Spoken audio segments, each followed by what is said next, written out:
Chers compatriotes, chers frères et sœurs ivoiriens, je l'ai déjà dit, je ne souhaite pas du tout revenir sur mon passé. Comme je l'ai mentionné dans la partie culture du programme de gouvernement que j'ai écrit.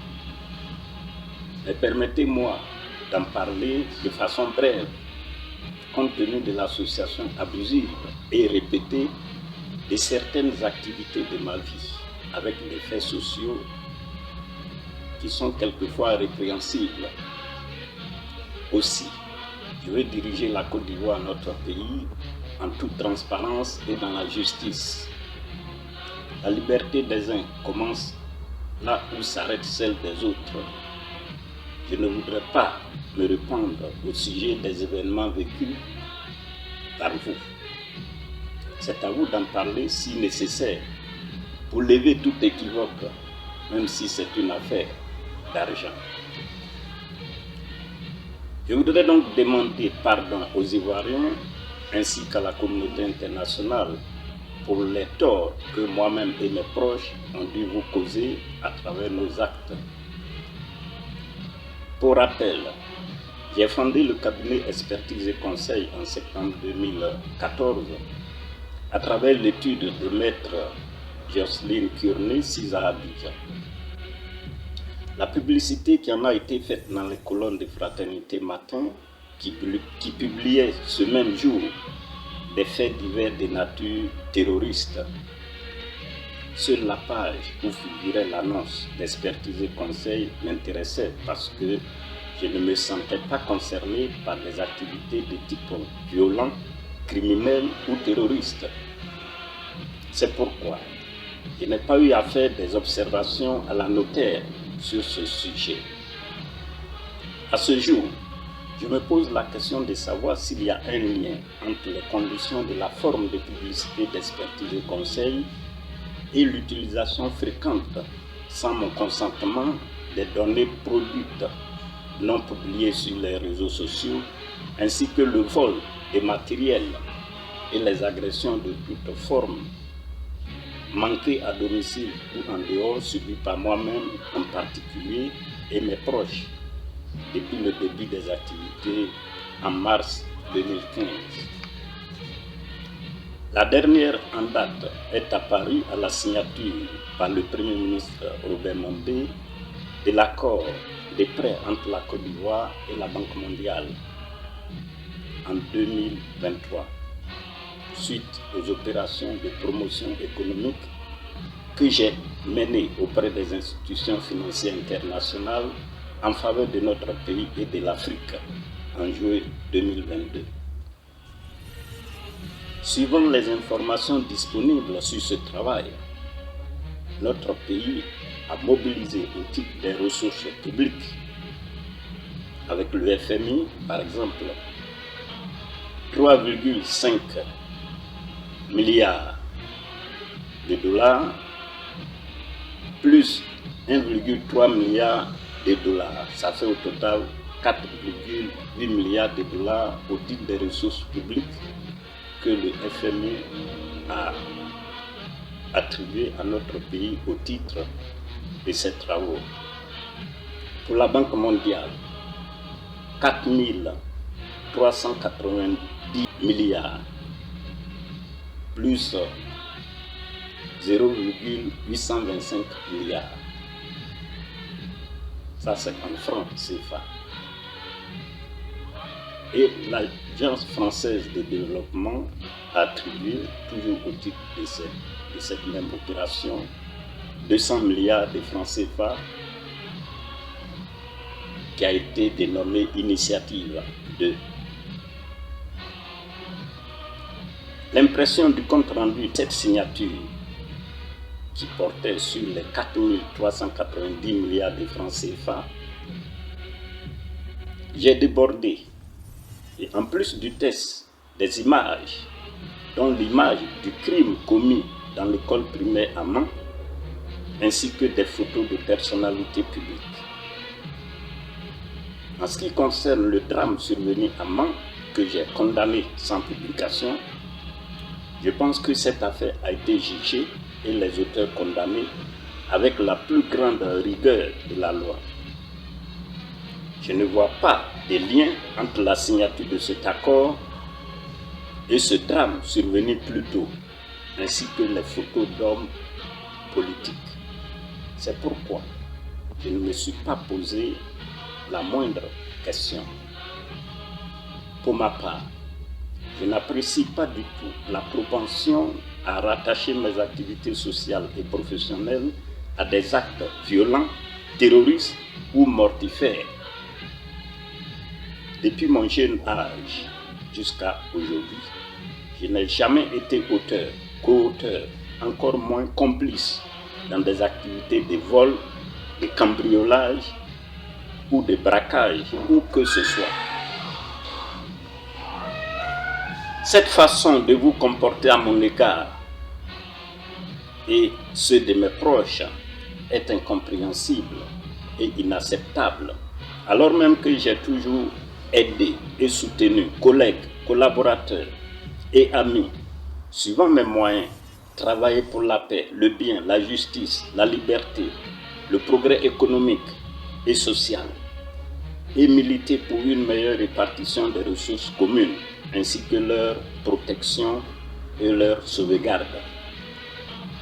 Moi et mes proches ne sommes donc pas mêlés de près ou de loin à ces actes de nature répréhensible. Évitons donc, pour l'argent, de constituer des cas de jurisprudence incompréhensible. Imaginez un seul instant que le bon samaritain que nous connaissons dans la Bible est devenu responsable des blessures qu'il a aidé à soigner et à guérir et se voit traité par certains membres de la communauté de blessés avec cruauté et sévérité sans avoir procédé à aucune vérification ni contrôle, avec des effets collatéraux sur ses proches. Ou encore Jésus-Christ crucifié avec un brigand à chaque côté est considéré comme brigand lui aussi.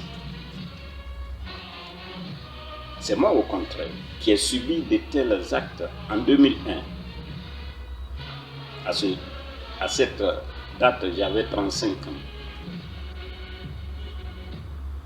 En 2003, lorsque les gens sont venus jusqu'à mon domicile, en août 2003, dans la nuit du 16 au 17 août 2003, pour m'enchaîner pendant 7 heures, de 22 heures à 5 heures du matin. En 2016, lorsque j'ai été cambriolé à la 7e tranche, suite à la publication que j'ai faite et si on parlait de la France et des travaux que j'ai menés sur le bâtiment, pour lesquels j'ai porté plainte devant les juridictions compétentes. J'attends toujours. En 2004, le 7 août 2022, le 20 mai 2022, le 19 mars 2023, sans oublier la flagrante injustice dont j'ai été l'objet en 1995. Pour tous ces autres actes subis, moi-même et mes proches, je n'ai pas porté de plainte.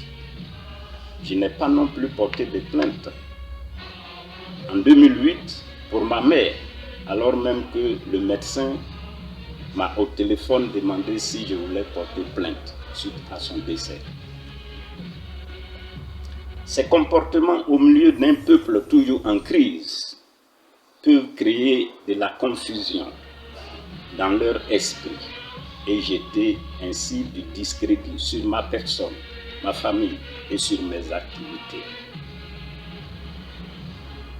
Ils sont même capables de susciter la colère et la méfiance entre peuples et entre pays, jusqu'à la rupture des relations diplomatiques.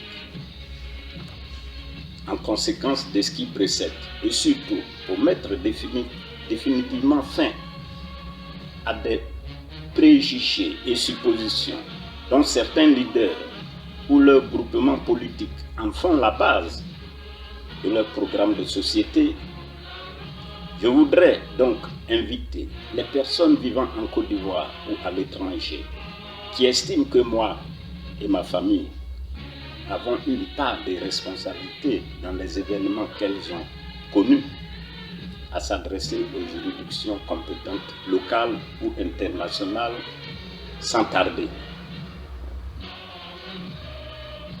C'est l'endroit idéal pour s'expliquer et se faire entendre. En effet, les temps qui viennent ne nous laisseront certainement pas d'espace pour nous attarder sur des sujets qui devraient être résolus depuis.